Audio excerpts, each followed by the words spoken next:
प्यारे विद्यार्थियों, @unique+2.0 में आप सभी का स्वागत है। हम लोग संधारित्र का न्यूमेरिकल कर चुके थे। हमारे पास डिमांड ये आई कि सर ऐसा है, इसका जो कॉम्बिनेशन है यानी इसमें मिक्स वाला जो कॉम्बिनेशन आएगा जिसमें पैरेलल भी जुड़ा हो और इन सीरीज भी जुड़ा हो, उनकी हमें तुल्य धारिता निकालनी हो तो हम कैसे निकालें। कहने का मतलब मेरे पास बच्चों की डिमांड ये आई थी कि सर हमको वो वाला क्वेश्चन करवाइए जिसमें संधारित्र का समांतर क्रम और श्रेणी क्रम दोनों संयोजन साथ में हो और हमें तुल्य धारिता निकालनी हो। मीन्स जटिल परिपथ वाले सवालों को हमें हल करना है आज की इस क्लास में। क्लास हल करने से पहले हम आपको एक बात बताना चाह रहे हैं कि भैया जो चाहिए उसके लिए मेहनत, जो चाहिए उसके लिए मेहनत कीजिए। अब बचपन की तरह रोने से चीजें नहीं, जैसे बचपन में हम लोग रो देते थे तो हमारे रोने से हमारे जो पेरेंट्स होते थे वो सारी की सारी चीजें हमारे लिए अवेलेबल करवा देते थे जिसकी हम डिमांड करते थे। बट आज भैया अगर आपको कुछ चाहिए तो आपको मेहनत करना पड़ेगा। क्या करना पड़ेगा? मेहनत करना पड़ेगा, तभी आपको वो इच्छित चीज मिल पाएगी जिसकी आप कल्पना कर रहे हैं या जिसकी आप इच्छा रख रहे हैं। आगे बढ़ेंगे आज वाली क्लास में। हमने सिलेक्टेड केवल कुछ ही क्वेश्चन रखे हैं। पहला क्वेश्चन देखिए, शानदार क्वेश्चन है, जानदार क्वेश्चन है। इस क्वेश्चन में आपको क्या करना है भैया? इस क्वेश्चन में आपको परिपथों नहीं होगा, यहाँ परिपथ होना चाहिए। क्या होना चाहिए? परिपथ होना चाहिए। ठीक है, क्या होना चाहिए? परिपथ होना चाहिए। ऐसा एक परिपथ बना हुआ है जिसमें हमें क्या करना है? तुल्य धारिता निकालनी है। अब ये परिपथ जब आप देखेंगे हमें ए और बी के बीच की तुल्य धारिता निकालनी है। ए हमारा यहाँ पर है और बी हमारा यहाँ पर है, बीच में ये धारिताएं लगी हुई हैं। इनका हमें रिजल्टेंट पता करना है कि यहाँ पे जो परिणामी धारिता होगी, परिणामी धारिता का मतलब समझ रहे हैं तुल्य धारिता का, कि ये जो इतना सारा लगा हुआ है इन सबको हटा करके एक समतुल्य धारिता का एक संधारित्र लगा दें और हमें वही प्रभाव मिले जो इतना संधारित्र लगाने पर। इस क्वेश्चन को सॉल्व करने के लिए हम क्या करेंगे? सबका नामकरण कर देंगे। इसका C1, इसका C2, इसका C3, इसका C4, इसका C5, यहाँ पे आए C6, यहाँ पे आए C7, यहाँ पे आए C8 और यहाँ पे क्या हो गया? C9। हमने सबका नामकरण कर दिया C1, C2, C3 करके। अब हम इस क्वेश्चन को इधर से हर एक संधारित्र को कम करते हुए आगे बढ़ेंगे। कम करते हुए मतलब उनकी तुल्य धारिता को निकालते हुए हम लोग आगे बढ़ेंगे। और जब आगे बढ़ेंगे तो देखेंगे क्या C3, C4, C5 कौन कौन सा? C3, C4, C5 ये तीनों श्रेणी क्रम में है।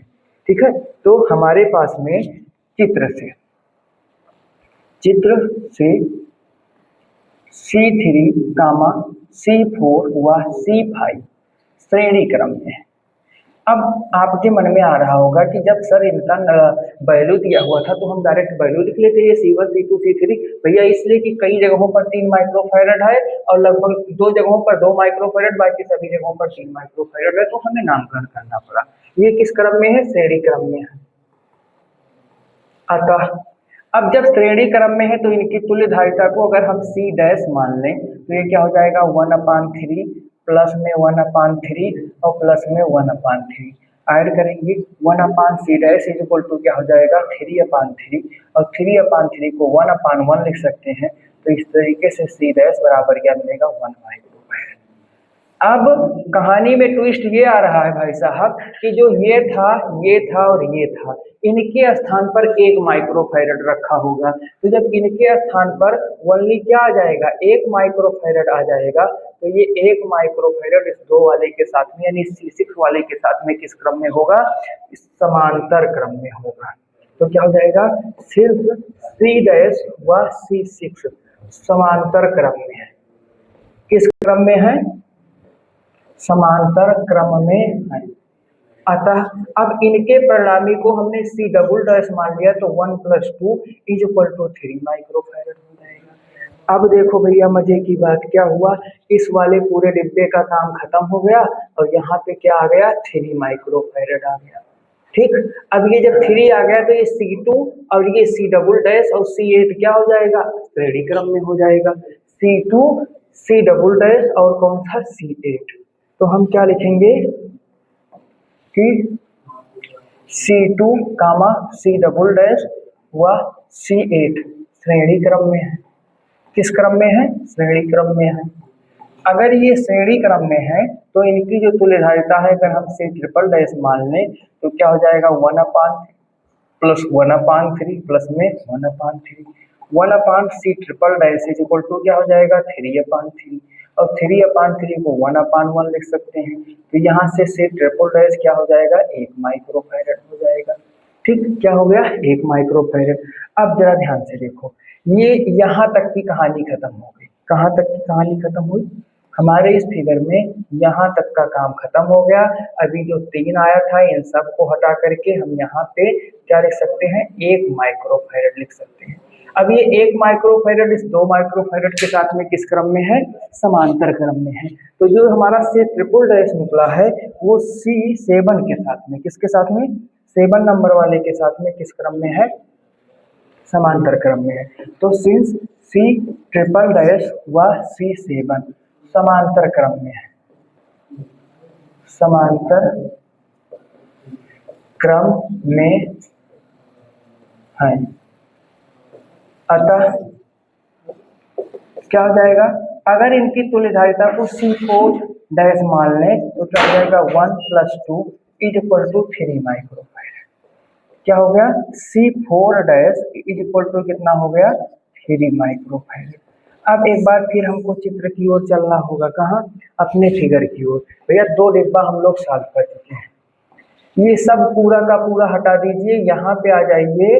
तो अब ये जो इतना लगा हुआ था इन सब के स्थान पर ये क्या हो जाएगा 3 माइक्रोफैरड हो जाएगा। तो अब ये वाला 3, ये वाला 3 और ये वाला 3, यानी C1 C4 डैश और C9 किस क्रम में है? श्रेणी क्रम में है। ठीक, आ जाओ। अब क्या क्या मिला हमको भैया? अब मिला क्या? C1 C4 डैश व C9 किस क्रम में है? श्रेणी क्रम में है। ठीक है, अब श्रेणी क्रम में है तो इसका अब देखो इसके बाद कोई बच नहीं रहा है तो हम अपने रिजल्टेंट को C मान के चलेंगे। C इज इक्वल टू क्या हो जाएगा 1/3 प्लस में 1/3 और प्लस में 1/3। तो 1/C इज इक्वल टू क्या हो जाएगा 3/3, जिसको हम लिख सकते हैं 1/1। इस तरीके से C बराबर क्या हो गया 1 माइक्रोफैरड। क्या हो गया 1 माइक्रोफैरड। ये बात कौन सी हुई? खोदा पहाड़ और निकली चुहिया। खोदा पहाड़ और निकली क्या? चुहिया।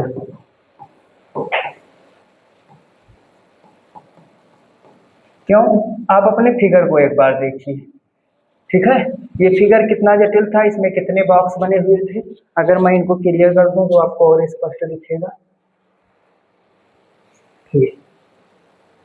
ये हमारा ओरिजिनल फिगर था, हमने इसको सॉल्व आउट किया और आफ्टर सॉल्वेशन यानी हल करने के बाद ये जो 9 संधारित्र लगे हुए थे, हमें क्या पता चला? इनकी जो तुल्यधारिता है वो क्या निकल करके आई? 1 माइक्रोफैरड निकल करके आई। ठीक है, क्या निकल करके आई? 1 माइक्रोफैरड निकल करके आई। इनकी तुल्यधारिता क्या निकल करके आई? 1 माइक्रोफैरड निकल करके आई। कहने का मतलब है ये 3 माइक्रोफैरड, 3 3 3 3 3 और ये 2 2, इन सबके स्थान पर अगर हम केवल 1 माइक्रोफैरड का एक संधारित्र लगा दें तो जितना ये वैल्यू दे रहे हैं उतना ये अकेला दे देगा। संयोजन का यही मतलब है, संयोजन का यही मतलब है। अब हम बढ़ेंगे अपने अगले क्वेश्चन की ओर। इस क्वेश्चन को देखिए। इस क्वेश्चन को देखने बाद कुछ देर तक तो हमारा मन करेगा कि इसमें हम कौन सा श्रेणी क्रम माने और कौन सा समांतर क्रम माने। तो ऐसे सवालों के लिए जिसमें हमें फिगर ना समझ में आ रहा हो, हम करेंगे क्या? अपने फिगर को तोड़ने का प्रयास करेंगे। तो आइए मेरे साथ इस फिगर को तोड़ते हैं और तोड़ने के बाद अभी ये आसानी से लग जाएगा। तोड़ने से पहले मैं आपको बता दूं कि ये जो क्वेश्चन है, इस क्वेश्चन में इन सबका आंसर हमारा 12 माइक्रोफैरड आने वाला है। कितना आने वाला है? 12 माइक्रोफैरड आने वाला है। आओ तोड़ देते हैं। हमारे पास एक बिंदु है A और दूसरा बिंदु क्या है B। ठीक, अब ये देखो सबसे पहले हम अपने 4 माइक्रोफैरड को उठा लें। तो ये हमारा 4 वाला माइक्रोफैरड है। ये क्या? इसका एक सिरा B से हमको जुड़ा हुआ मिल रहा है। तो चलो भैया इसका एक सिरा हमने किससे जोड़ दिया? B से जोड़ दिया। अच्छा 5 माइक्रोफैरड संधारित्र है, इसका भी एक सिरा हमें किससे जुड़ा हुआ मिल रहा है? B से जुड़ा हुआ मिल रहा है। तो इसको ऐसे करके हमने ऐसे जोड़ दिया। ठीक, ये 4 वाले का ये 5 माइक्रोफैरड का है और ये 4 माइक्रोफैरड का। और ये 3 माइक्रोफैरड है, कौन सा है 3 माइक्रोफैरड। अब इस पे आ जाओ, इसका एक सिरा किससे जुड़ा हुआ है ए से जुड़ा हुआ है, तो 3 वाले का हमने ये 3 माइक्रोफैरड है मेरा, और इसको हमने किससे जोड़ दिया ए से जोड़ दिया, ये हमारा ए है। ठीक, दूसरा सिरा आकर के यहाँ मिल रहा है जो कि कहाँ जाकर के जुड़ रहा है, ये देखो 5 का ये वाला सिरा और 3 का ये वाला सिरा ए से जुड़ रहा है, मतलब 5 का एक सिरा किससे जुड़ रहा है ए से जुड़ रहा है। सेम ऐसे 4 का एक सिरा बी वाली लाइन से और दूसरा सिरा किस वाली लाइन से जुड़ रहा है ए वाली लाइन से जुड़ रहा है, तो ये किससे जुड़ जाएगा ए से जुड़ जाएगा। और 3 का ये वाला बचा हुआ सिरा किससे जुड़ रहा है बी से जुड़ रहा है। तो कहने का मतलब ये चित्र जो हमारा ऐसा बना हुआ था जिसमें मुझे ये लग रहा था कि may be possible 3, 4 and 5 ohm microfarad के जो हमारे संधारित्र हैं वो श्रेणी क्रम में जुड़े होंगे। रियलिटी ये थी कि ये किस क्रम में जुड़े हुए थे, समांतर क्रम में जुड़े हुए थे। रियलिटी ये थी कि ये किस क्रम में जुड़े हुए थे, समांतर क्रम में थे। और अगर समांतर क्रम में है तो C बराबर क्या होता है C1 plus C2 plus C3। अब अगर हम अपने चित्र की बात करें तो ये हमारा हो गया C1, ये क्या हो गया C2 और ये क्या हो गया C3। तो इनकी जो तुल्य धारिता है वो C इक्वल टू क्या हो जाएगी, C1 का मान है 3, C2 का मान है 4 और C3 का मान है 5। तो 4 3 7 और 7 5 12, सब के सब किसमें है माइक्रोफैरड में है, तो हमारा उत्तर भी किसमें होगा माइक्रोफैरड में होगा। यानी इस वाले फिगर में टोटल जब हमने कंबाइन किया तो हमें इस परिपथ की जो तुल्य धारिता मिली वो कितनी मिली 12 माइक्रोफैरड मिली। कितनी मिली 12 माइक्रोफैरड। आगे बढ़ेंगे अगले सवाल। अब इस क्वेश्चन को देखिए, इस क्वेश्चन को सॉल्व करने से पहले हम लोग इस क्वेश्चन को देखेंगे, ठीक है। इसको सॉल्व करने से पहले हम लोग इसको देखेंगे, इस वाले प्रश्न को देखेंगे। इसमें क्या कह रहा है, ए से बी के बीच इसमें भी हमें तुल्य धारिता निकालनी है और 2-2 माइक्रोफैरड के 5 संधारित्र लगे हुए हैं। अब आप यहाँ एक बात याद रखिएगा कि यदि आपको 5 संधारित्र लगा हुआ कोई बंद स्ट्रक्चर मिल जाएगा तो आपको वहाँ संभावना जो तलाशनी है वो हीट स्टोन सेट की तलाशनी है। अब आपके मन में आ रहा होगा कि सर ये हीट स्टोन सेट तो ओनली किसमें रेजिस्टेंस में काम करता है, लेकिन नहीं भाई, इसमें भी काम करेगा। हीट स्टोन सेट का मेन जो सिद्धांत है वो क्या है, वो ये बता देता है कि अगर इस तरीके का समायोजन है तो इस पॉइंट पर और इस पॉइंट पर जो विभव होंगे ये क्या हो जाएंगे, समान हो जाएंगे। और विभव जब समान हो जाएंगे तो इस लाइन पे ना तो कोई धारा आ पाएगी ना कोई आवेश आ पाएगा, तो इस लाइन का कोई इफेक्ट इन दोनों पर नहीं पड़ेगा। अब ये हम चेक कैसे करेंगे कि ये हीट स्टोन सेट वाली कंडीशन में है या नहीं है। इसके लिए आप चाहे इसका और चाहे इधर का अनुपात निकाल लीजिए। तो हम अगर इसका अनुपात निकालें तो 2:2 और इसका अनुपात निकालें तब भी कितना आया 2:2 आया। तो ये दोनों क्या हो जाएंगे, सेम है। अगर ये रेशियो क्या है, सेम है, मतलब जो ये वाली वैल्यू है वही ये वाली वैल्यू है, तो ये हीट स्टोन सेट की कंडीशन आ जाती है। अब यहाँ से देखने में लग रहा है ये कौन सी कंडीशन है, हीट स्टोन सेट की कंडीशन है। तो एक ये सिरा जा रहा है और एक ये सिरा जा रहा है। अब ये दोनों श्रेणी क्रम में होंगे, ये दोनों श्रेणी क्रम में होंगे और उसके बाद में ये वाली जो लाइन होगी इस वाली लाइन के किस क्रम में हो जाएगी, समांतर क्रम में हो जाएगी। तो सबसे पहले हम क्या लिखेंगे कि ये जो हमारा 2 माइक्रोफैरड व 2 माइक्रोफैरड किसमें है, श्रेणी क्रम में है। अब ये अगर श्रेणी क्रम में होंगे तो यहाँ से हमको क्या मिलेगा, 1/c dash is equal to 1/2 plus 1/2 is equal to 2/2 is equal to 1/1। तो इस तरीके से हमको जो c डैश है वो क्या मिलेगा, c dash is equal to मिल जाएगा 1 microfarad. c dash is equal to क्या मिल जाएगा 1 माइक्रोफैरड। यानी कि इन दोनों के स्थान पर हम लोग केवल एक संधारित्र यूज कर सकते हैं, 1 माइक्रोफैरड। अब यहाँ पर भी 2-2 है तो यहाँ पर भी क्या हो जाएगा 1 माइक्रोफैरड हो जाएगा, इन दोनों के लिए सेम हो जाएगा। तो ये 1 माइक्रोफैरड और ये 1 माइक्रोफैरड। इसी प्रकार हमको c डबल डैश प्राप्त हो सकता है, वो भी क्या प्राप्त होगा 1 माइक्रोफैरड प्राप्त होगा। अब ये c डैश और c डबल डैश किस क्रम में होंगे, तो ये दोनों होंगे समांतर क्रम में। क्या हो जाएगा, c डैश हुआ c डबल डैश किस क्रम में है, समांतर क्रम में है। अतः c इज इक्वल टू क्या हो जाएगा, c dash plus c double dash, तो c इज इक्वल टू 1 + 1, इस इज इक्वल टू क्या हो जाएगा 2 माइक्रोफैरड। क्या हो जाएगा 2 माइक्रोफैरड। मीन्स ये वाला जो फिगर बना हुआ था इसकी जो रिजल्टेंट धारिता आई वो कितना निकल करके आई 2 माइक्रोफैरड निकल करके आई। कितनी निकल करके आई 2 माइक्रोफैरड। ठीक है, आगे बढ़ेंगे। अब इसके बाद हम अपना ये वाला क्वेश्चन हल कर सकते हैं। ये वाला इसमें भी अगर आपको दिखेगा तो कितने संधारित्र लगे हुए हैं, टोटल 5 संधारित्र लगे हुए हैं। कितने लगे हुए हैं 5, 2 1 2 3 4 5। यहाँ पर भी हम संभावना तलाशेंगे व्हीटस्टोन सेट बनाने का। तो अगर हम व्हीटस्टोन सेट बनाना ही चाह रहे हैं तो ये 5 वाला देखो इन दोनों के कॉमन में आ रहा है, यहाँ पे हमने क्या ले लिया 5 माइक्रोफैरड ले।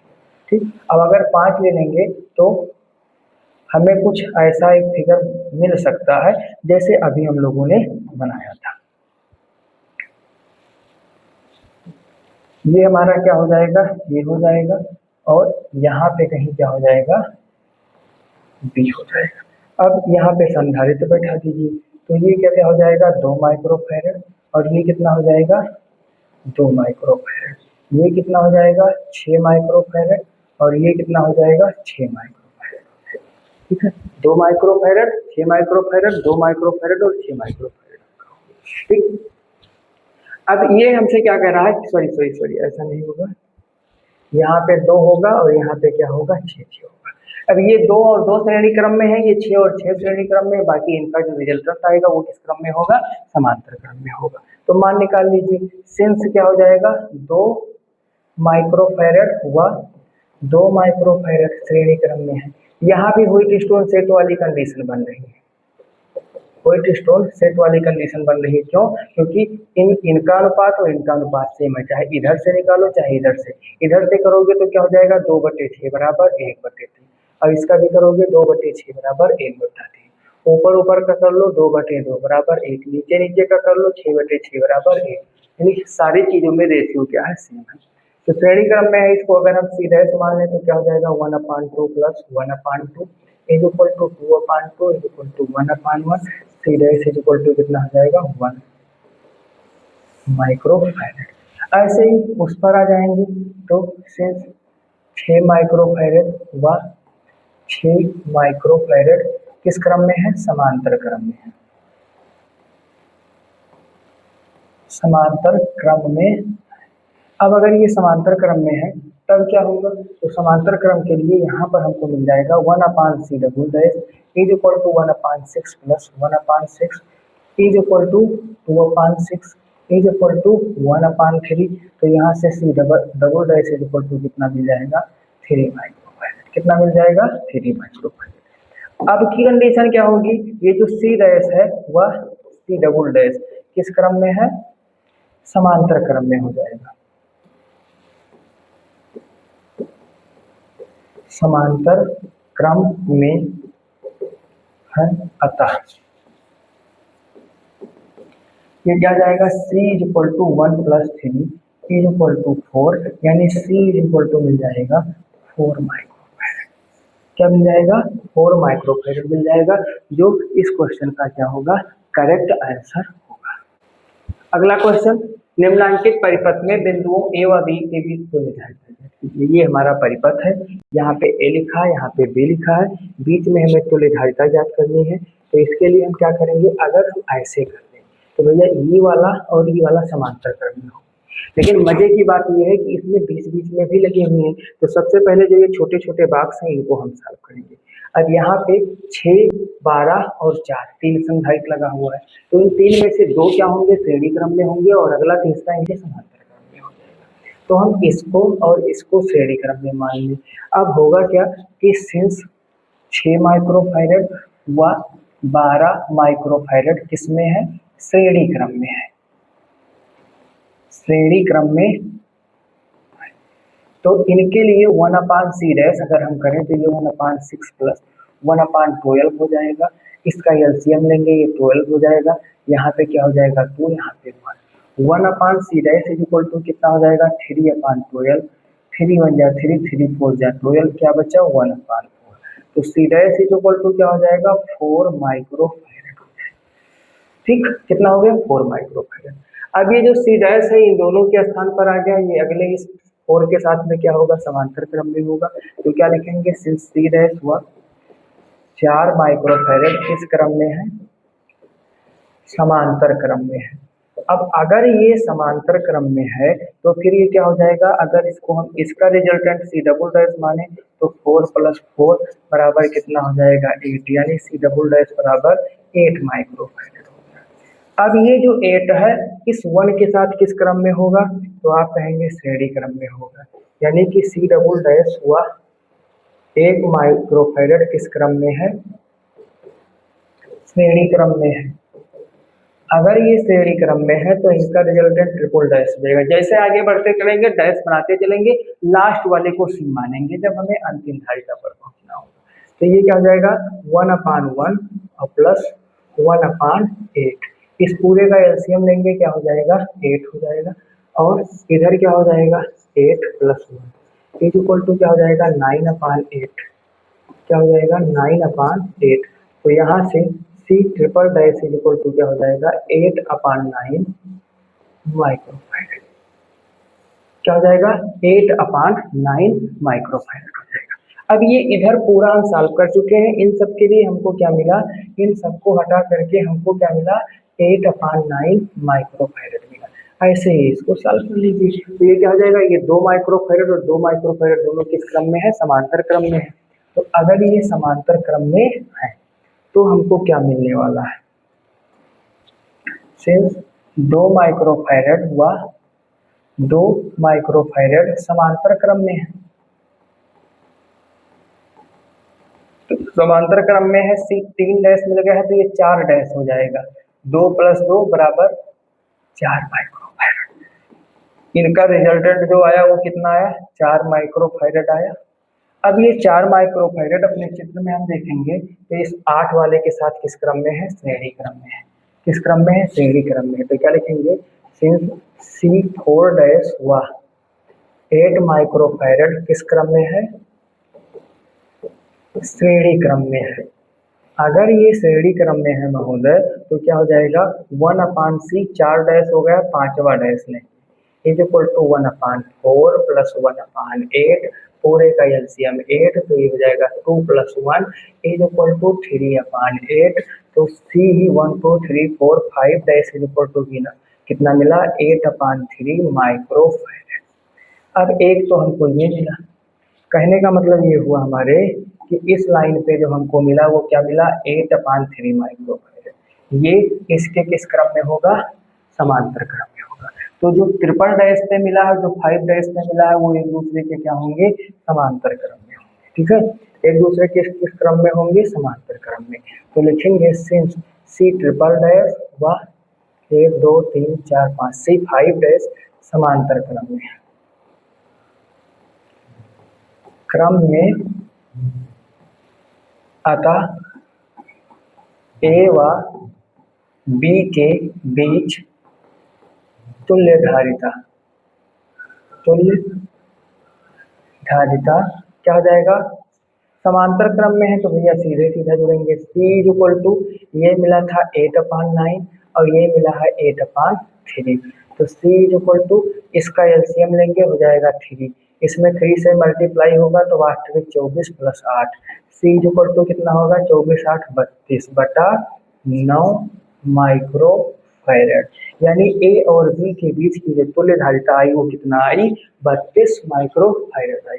तो आज हमने जो संधारित्रों के संयोजन का क्वेश्चन लिया था जिसको आपने देखा, ठीक है, हमने अपने जो भी जटिल परिपथ थे हमने उसको भी सॉल्व किया और जो एक आध इजी परिपथ थे उसको भी सॉल्व किया। दूसरी सबसे इम्पोर्टेंट बात यहाँ पे हमने ये सीखी है कि अगर हमें क्लोज स्ट्रक्चर मिले और बीच में कितने कैपेसिटर हो, 5 कैपेसिटर हो, तो वहाँ प्रोबेबिलिटी 100% क्या हमको देखनी है कि ये व्हाइट स्टोन की कंडीशन होगी और बीच में कोई एक भुजा साइलेंट हो जाएगी, ऊपर की 2 भुजा श्रेणी क्रम में, नीचे की 2 भुजा श्रेणी क्रम में और फिर वो दोनों आपस में समांतर क्रम में हो जाएंगी। ठीक, तो आज के लिए इतना ही।